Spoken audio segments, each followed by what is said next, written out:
Talvez essa seja uma das perguntas mais difíceis e ao mesmo tempo mais sinceras que alguém pode fazer. Se Deus é bom, por que é que ele permite o sofrimento? Por que é que pessoas boas sofrem? Por que é que orações parecem nunca ser respondidas? Por que que existe dor? Por que que existe perda, doenças, injustiças? Essas perguntas não nascem da rebeldia, elas nascem da dor. E a Bíblia não ignora essa pergunta. Muito pelo contrário, ela encara essa questão de frente, com profundidade, com verdade, com esperança. A primeira coisa que nós precisamos entender é que a Bíblia nunca prometeu uma vida sem sofrimento. Jesus foi muito claro quando ele disse que no mundo nós teríamos aflições. O sofrimento não é uma falha dentro do plano de Deus. Também não é um sinal de que Deus perdeu o controle. Ele faz parte de um mundo quebrado pelo próprio pecado. Desde a queda, a criação inteira foi afetada. Romanos diz que toda a criação geme aguardando redenção. Ou seja, o sofrimento não revela a ausência de Deus, mas revela a gravidade do pecado e da quebra que ele causou. Mas aqui surge um outro ponto importante. Deus não é o autor do mal. Deus é bom na sua essência. A Bíblia diz que nele não há trevas alguma.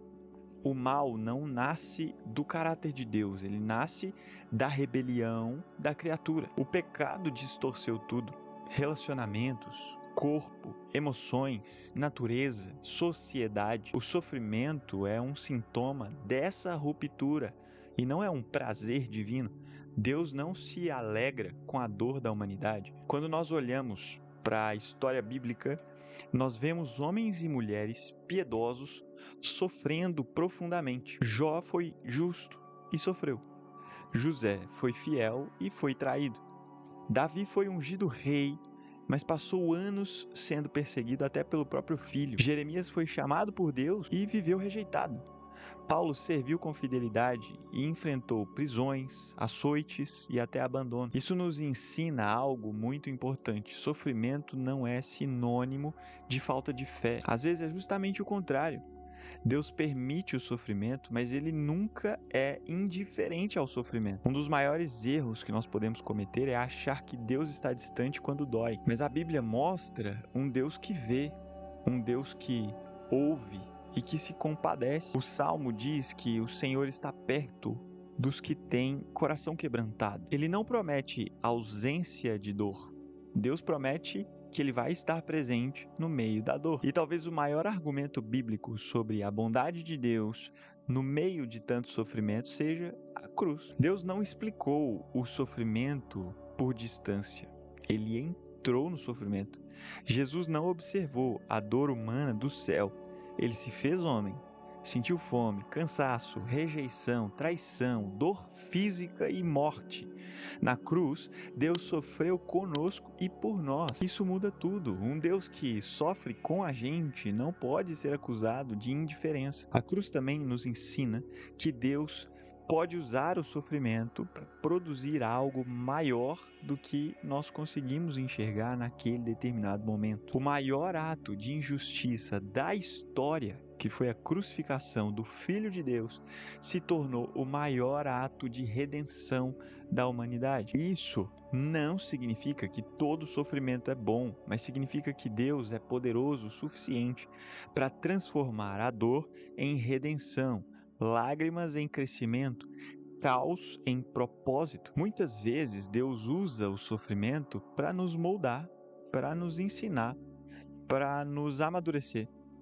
A Bíblia diz que a tribulação produz perseverança, caráter aprovado e esperança. Não porque a dor seja boa em si, mas porque Deus utiliza a dor como instrumento de formação em nós. O sofrimento revela o que realmente governa o nosso coração. O sofrimento nos tira falsas seguranças, nos faz depender mais de Deus e menos de nós mesmos. Mas é importante deixar claro uma coisa: isso não significa que nós devemos romantizar a dor. Jesus chorou diante da morte de Lázaro. Ele sentiu compaixão pelos aflitos. Sofrer não é falta de espiritualidade e chorar não é falta de fé. A fé bíblica não nega a dor.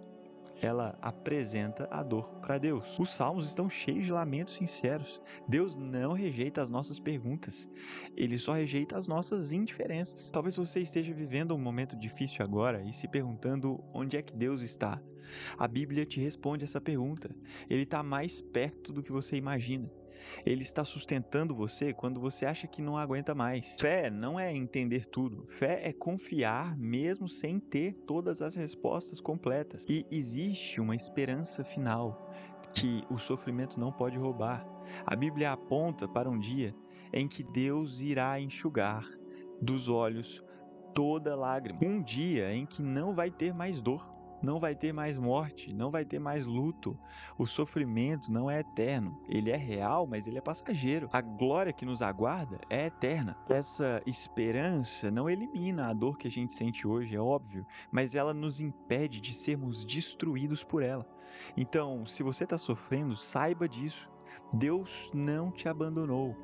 A sua dor não é invisível diante de Deus. A sua história não acabou. O mesmo Deus que permitiu a cruz para Jesus é o mesmo Deus que garantiu a ressurreição. E se ele transformou cruz em vida, ele também pode transformar o seu sofrimento em algo que você ainda não consegue enxergar. O cristianismo não oferece respostas fáceis, mas oferece uma esperança sólida, um Deus presente, um Salvador que sofreu e uma promessa eterna. E isso, no meio da dor, faz total diferença.